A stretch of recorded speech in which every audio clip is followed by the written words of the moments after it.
भक्ति में हम गाते थे, तू प्यार का सागर है, तेरी एक बूंद के प्यासे हम। बाबा कहते हैं, बच्चे मैं तुम्हारे प्यार में इतना बंधा हुआ हूँ, जो मैंने वायदा किया कि जब जब धर्म की गिलानी होती है तो मैं तुमसे मिलने के लिए आता हूँ। देखो कैसे मिलता हूँ, कहाँ तुम पतित विकारी तमो प्रधान बन गए हो, फिर भी मैं तुम बच्चों से मिलने के लिए इस पतित विकारी भ्रष्टाचारी दुनिया में पतित शरीर का आधार लेकर के आता हूँ। तो बच्चे बताओ, इतना प्यार का वायदा कौन निभाएगा? हम बच्चे भी कहते हैं, बाबा हम आपके हैं, आपके थे, आपके रहेंगे। तो बाबा आकर के कहते हैं, बच्चे पहले मैं ज्ञान का सागर हूँ, मैं तुम बच्चों पर ज्ञान की वर्षा करता हूँ। जैसे बहुत काल से धरती सूखी होती है तो उसमें कोई हरियाली नहीं होती, सूख जाती है, उस पर बरसात पड़ती है तो कितनी हरियाली हो जाती है। इसी प्रकार से मैं तुम बच्चों को ज्ञान अमृत से, ज्ञान वर्षा से सींचता हूँ। तुम आत्माएं भी गुणवान, तकदीरवान और श्रेष्ठ बन जाती हो। इतनी श्रेष्ठ बन जाती हो कि तुम्हारा यादगार मंदिर बनते हैं, उसको दर्शन करने के लिए मीलों मील लंबी लाइन लगती है।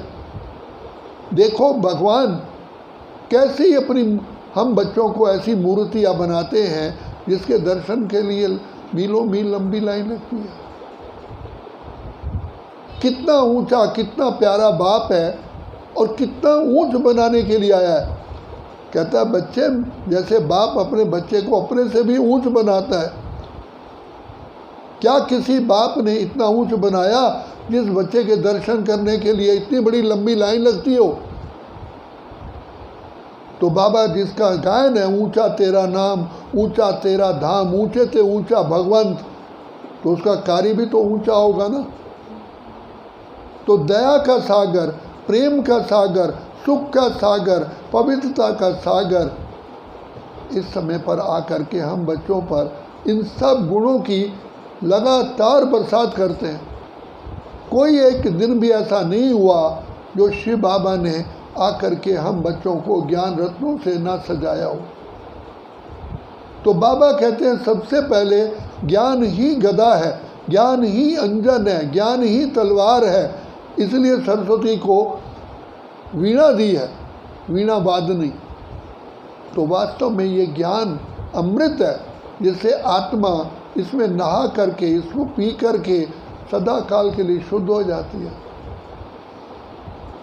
तो बाप खुद आकर के ऐसा ज्ञान अमृत पिलाते हैं जिससे बच्चे दानव से मानव, मानव से देव बन जाते हैं। इसलिए बाबा गुरु नानक ने कहा, मानस से देवता किए कर्त न लागे वार।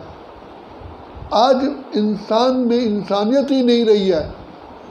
हमारी गवर्नमेंट कितना कोशिश करती है कि हम राम राज्य बनाएं, लेकिन ये कार्य बाबा का ही है। तो बाप कैसे आकर के राम राज्य की स्थापना करने के लिए हम सब आत्माओं को ये स्कूल पढ़ाई पढ़ाते हैं, स्कूल खोलते हैं। सबसे बड़ी अचरज की बात तो ये, स्कूल में कोई फीस ही नहीं है, क्योंकि पढ़ाने वाला बाप है। तो बाप कहते हैं, बाप कोई अपने बच्चों से फीस लेता है क्या?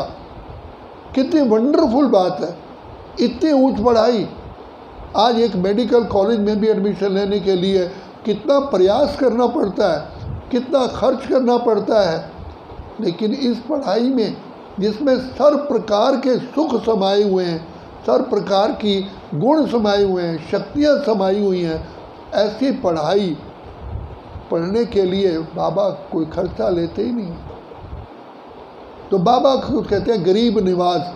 और सबसे बड़ी वंडरफुल बात यह है, जो गरीब अहिल्याएँ, कुब्जाएँ, बिलनी, गनका, ऐसी आत्माएं आकर के बाबा से वरदानों से झोली भरती हैं, उन्हीं के भाग्य में है। बाकी तो जितने भी इस समय पर धनाढ्य लोग हैं, शाहूकार हैं, वो अपनी मस्ती में मस्त हैं। तो बाबा कहते हैं बच्चे, इस समय पर जो बच्चे ज्ञान के झूले में झूलते हैं, मैं पक्का तुम बच्चों को निश्चय दिलाता हूँ कि तुम ही स्वर्ग में हीरे जवाहरात के सजे हुए झूलों में झूलोगे, और इस समय पर अतीन्द्रिय सुख के झूले में झूलते हो। तुम्हारे नसीब में जब से बाबा के बनते हो झूला ही मिल जाता है। वर्तमान समय ये अतीन्द्रिय सुख का झूला, और भविष्य में वो ज्ञान रत्नों का झूला, और प्रकृति तुम्हारी दासी बन जाती है। शरीर इतना निरोगी बनता है कि माँ के गर्भ में से लेकर के शरीर छोड़ने तक कोई बीमारी ही नहीं है, बुढ़ापा ही नहीं है, किसी प्रकार का की परेशानी नहीं है। तो बाबा ऐसी दुनिया में ले चल रहे हैं जिसको वैकुंठ, स्वर्ग, हेवन, पैराडाइज, जन्नत, बहिष्ठ, राम राज्य, कृष्णपुरी, विष्णुपुरी कहते हैं। ऐसे सुख की दुनिया में बाबा ले चल रहे हैं, और हर आत्मा को उसके लिए अधिकार है बाप से वर्षा लेने का।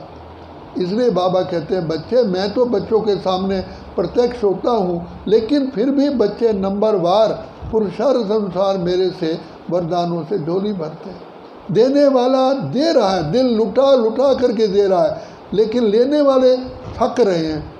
ये वंडरफुल बात है। और देता भी इतना है जो सदा काल के लिए चलता है, जिसको कोई आग जला नहीं सकती, पानी भिगो नहीं सकता, कोई धरती भूकंप नहीं आता। बाबा अविनाशी प्राप्ति कराते हैं, क्योंकि बाप कहते हैं जो मैं देता हूँ बच्चे, उसको कोई नाश नहीं कर सकता। तुम्हारे राज्य में, तुम्हारी दुनिया में कोई चोर नहीं होगा, कोई गंदी दृष्टि वाला नहीं होगा, कोई ईर्ष्यालु नहीं होगा, कोई वैर रखने वाला नहीं होगा। ऐसी दुनिया में ले चल रहा है। आज की दुनिया में देखो, चारों ओर झगड़े ही झगड़े हैं। बाबा ने कल का भाई का, बाप बच्चे का, बच्चे बाप का खून कर रहे हैं, और बाबा यहाँ प्रेम की गंगा में हमको नहला रहे हैं। रोज़ अमृत वेले इतना प्यार हमें करते हैं जो हम प्यार से भरपूर हो जाते हैं। तो बाबा कहते हैं बच्चे, तुम कितने पद्मा पदम भाग्यशाली हो जो तुम भगवान के महावाक्य सामने सुनते हो और भगवान का मुखड़ा देखते हो। बच्चे कहते हैं देखा है हमने बाबा रूहों को प्यार करते। तो कैसे बाबा वर्तमान समय आकर के कांटे से फूल, कौड़ी से हीरे जैसा, कंगाल को सरताज, नयनहीन को नेत्रवान बनाने के लिए बाबा हम बच्चों के ऊपर अति अति अति अति कृपा करके, मेहरबानी करके हमारी ज्ञान रत्नों से, वरदानों से झोली भर रहे हैं। तो यही समय है, इसलिए कहा ले लो दुआएं माँ बाप की, सर से उतरेगी गठड़ी पाप की। दादी जान की बार बार कहती रही, भाइयों बहनों सोचो, मैं कौन, मेरा कौन, मैं कितनी श्रेष्ठ आत्मा हूँ। मैं भगवान की वो रचना हूँ जो भगवान ने श्रेष्ठ रचना रची थी, उसमें भी मैं अति अति श्रेष्ठ हूँ। उस रचना को रचने वाला वो मेरा बाप है। मैं कौन, मेरा कौन, इसी नशे में रहो तो सदा खुशियों के झूले में झूलते रहोगे। अच्छा, ओम शांति। जी।